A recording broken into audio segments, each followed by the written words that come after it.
Hi everybody and welcome back to another Legends of Runeterra video. Just barely we got the newest card reveals from Noxus. It looks like this is going to be Riven's follower cards. So let's go ahead and look and see what we have here. So I know that yesterday, shout out to Brazil, they ended up leaking the cards early. So a lot of you probably have already seen these cards or heard of them. So anyway, might be a little bit of a shorter video, so let's go ahead and start with this 2-cost slow speed spell, Hunt the Weak. Your opponent discards the weakest follower from hand, the weakest follower at 2 cost. You know, this might be a pretty good card against like mid-range decks because they're trying to curve out, and if you end up denying them the ability to play their units on curve, that could really hurt them. So mid-range decks this actually might be good against. Aggro decks this does not really help us against all that much, just because generally they have a lot of smaller cards in hand anyway, or less expensive cards in hand. It will slow them down just a little bit, but because they're not like drawing a card, they're just discarding it. You're discarding a card as well, so if you could I guess pair this in a deck that allows you to draw as well, and could draw like a ton of these Hunt the Weaks, it's relatively low mana. If you get a lot of them, you could empty out your opponent's hand. Towards the end of the game as well, once your opponent has ran out of steam, which often is the case for mid-range decks and aggro decks in general, you can use these cards and get rid of all of their cards in hand. I guess this doesn't work too well against Jinx decks though, so that could be a potential issue. Alright, let's go on. Brutal Hunter, 4-cost. Challenger, 3/3 with quick attack for the round that you summon her. Not too bad of a card. This could be used to get rid of a lot of units. So it's only 1 round. Yeah, this I guess is just average. You put this down. This you could use to hold like in your hand if you're going against a meta that you need to get rid of. I don't even know, like 3-cost champions, or not 3-cost, 3-health champions. So something like Callista or Elise or Mist Wraiths or something. You can kind of hold this in your hand and use it after your opponent uses a big, or you know, a good card, and you can use this to take it out. Only for 1 round though, so we do get basically free use out of it on our attack phase only. Keep that in mind. It really doesn't help us on the defending turn. This is mostly an attack phase card, the round you play it, so keep that in mind as well. This is really only good, super good for you on your attack. Yeah, this could be very useful. It could be used to get rid of some powerful cards, so I'm actually not super... I mean, it's an okay card. It's 4-cost, which makes me think. Let's go on here.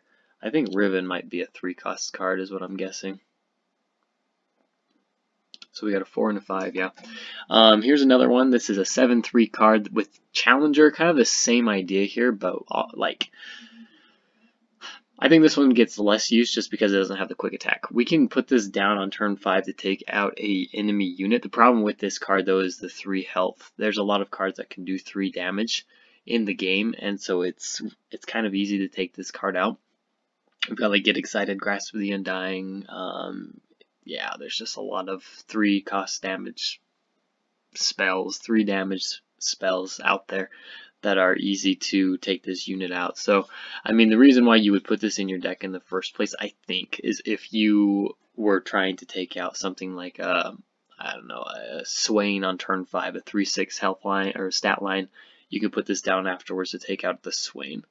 With 7 attack, it's actually pretty decent to take out most cards up to 7 and quite a few 8-cost cards. But yeah, the 3 health stat line is a little bit of a drawback, just because at that point in the game there's a lot of spells that are going to be able to do that much damage and take you out. So I don't think this is going to get a whole lot of use. Alright, last card here, 6-cost. Arl the Tracker. Round end. If you cast a spell on me this round, I strike the weakest enemy. Interesting. So this is kind of like a Jay Medarda sort of card. Same cost too, isn't it? I think they're both 6, aren't they? Wasn't Jay Medarda reduced from 8 to 6? Anyway, he doesn't get a lot of use. I strike the weakest enemy. So she only strikes, which is interesting. She doesn't get any buffs from killing units or anything. She's only got she's a 2/5, which means you're going to get a decent block. So this is kind of a value engine on turn 6. It's a little bit too slow, I think, on turn 6 to be able to get kind of meaningful value out of it. There's a possibility that tomorrow when they reveal Riven, there's going to be some synergy between some other cards and Arl the Tracker. But at the moment, I think that at 6 mana, it's just coming out a little bit too late to actually get a whole lot of value out of this, because you're going to, like, the deck that this card would work really well against is probably an aggro deck, or a deck with relatively weak, well, like low health stat units, so that you can keep like taking them out over and over again. Yeah, I don't really see this card making it into decks unless there's a significant support archetype that we see tomorrow with the reveal. I just don't see how this is going to be that good. Anyway, it's basically a 6-cost Noxus Arena,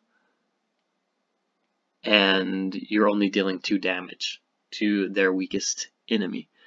Yeah, 6, like at round 6, I just don't see the point of, you know, having that. Now, I guess this is a potential buff target. There is a decent amount of health on this unit that you could buff it, so it could make, you know, maybe even synergy with something like the Scar Grounds. You can make use of the health stat and buff it up with cards from Freljord. There's always the potential of Hush, though. Really hard to take this out, I will say that. But anyway, so I mean, there are ways to build around this card. Coming out at turn 6, this could be a massive control card, I guess, in Freljord. But that's really the only sort of region I see this paired with. Maybe Demacia too, but mostly Freljord. Anyway, I think that's it for today. We'll see the rest of the cards tomorrow, it looks like, and most likely Riven. So anyway, if you enjoy this video, don't forget to like and subscribe to the channel, and we will see you tomorrow. Thanks.